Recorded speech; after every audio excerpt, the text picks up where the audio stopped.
ನಿರಂತರ ಯೋಜನೆಯಲ್ಲಿ ರೈತರ ಮನೆಗಳಿಗೆ ವಿದ್ಯುತ್ ಸಂಪರ್ಕ ಕೊಡಿ. ನಿರಂತರ ಜ್ಯೋತಿ ಯೋಜನೆಯಲ್ಲಿ ತೋಟದ ಮನೆಗಳಿಗೂ ವಿದ್ಯುತ್ ಸಂಪರ್ಕವನ್ನ ಕೊಡಬೇಕು ಎಂದು ಸಂಸದ ಗೋವಿಂದ ಎಂ ಕಾರಜೋಳ ಮೆಸ್ಕಾಂ ಅಧಿಕಾರಿಗಳಿಗೆ ಹೇಳಿದ್ದಾರೆ. ಅವರು ಚಿತ್ರದುರ್ಗದ ಜಿಲ್ಲಾ ಪಂಚಾಯತ್ ಸಭಾಂಗಣದಲ್ಲಿ ನಡೆದ ಪ್ರಗತಿ ಪರಿಶೀಲನಾ ಸಭೆಯಲ್ಲಿ ಮಾತನಾಡಿದರು. ಸಿಂಗಲ್ ಹೌಸ್ ಇದ್ದವರಿಗೂ ನೀವು ಸಂಪರ್ಕ ಕೊಡಬೇಕು.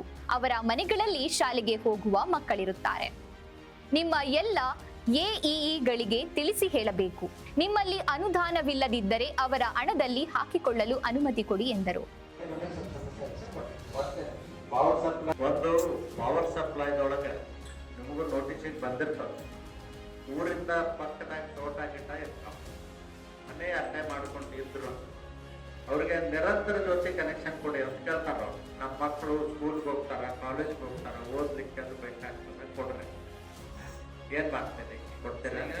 ಸಿಂಗಲ್ ಹೌಸಸ್ಗಳಿಗೆ ನಮಗೆ ಏನಾಗುತ್ತೆ ಟ್ರಾನ್ಸ್ಫರ್ ಸಿಂಗಲ್ ಹೌಸಸ್ಗೆ ಕೊಡ್ಬೇಕಲ್ಲ ಕೊಡ್ತಾ ಇದೀವಿ ಸರ್. ಈಗ ಅಂತವನ್ನೆಲ್ಲ ಏನ್ ಮಾಡಿದೀವಿ ಸರ್, ಎಲ್ಲ ಈಗ ರಿಪೇರ್ ಮಾಡ್ಕೊಂಡಿದ್ದೀವಿ ಸರ್. ಎಷ್ಟಾಗುತ್ತೆ ಅಂತ ನೋಡಿ. ಇಂಡಿವಿಜುವಲ್ ಇರೋದು ಅಕ್ಕಪಕ್ಕದಾಗ ತೋಟಗಳಂತ ಸೇರಿಸಿ ಮಾಡಿಕೊಡಿ. ಅವರು ಇಲ್ಲಿ ಕೆಲವೊಂದು ಬಹಳಷ್ಟು ದೂರ ಅಂತಿರೋಕ್ಕೆ ಕೆಲವರು ನನ್ನ ನೋಟಿಸಿಗೆ ತಂದ್ರು, ಅದಕ್ಕಾಗಿ ನಿಮ್ಗೆ ಹೇಳ್ತಾ ಇದ್ದೆ. ತಾವೇನ್ರ ಇದ್ರ ನಿಮ್ಮ ಎಲ್ಲಾ AWಗಳಿಗೆ ಇನ್ಸ್ಟ್ರಕ್ಷನ್ಸ್ ಕೊಡಿ, ಮಾಡ್ಕೊಡತ್ತೆ ಮಾಡಿ. ನಿಮ್ಮ ಹತ್ರ ಅಕಸ್ಮಾತ್ ಗ್ರಾಂಟ್ ಇರದೆ ಹೋದ್ರ ಅವ್ರಿಗೆ ಹಾಕೊಳ್ಳಿಕ್ ಪರ್ಮಿಷನ್ ಕೊಟ್ಬಿಡಿ.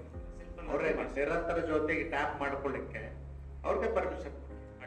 ಮತ್ತೆ ಇಲ್ಲಿ ನಿರಂತರ ಜೊತೆ ದುರ್ಬಳಕೆ ಆಗುದಿಲ್ಲ, ನಮ್ಮ ಕಡೆ ದುರ್ಬಳಕೆ ಆಗ್ತದೆ. ಯಾಕಂದ್ರ ನೀರದ ಎಲ್ಲರ ಹೊಲದೊಳಗೂ ಪಂಪ್ ಸೆಟ್ಗಳದಾವ.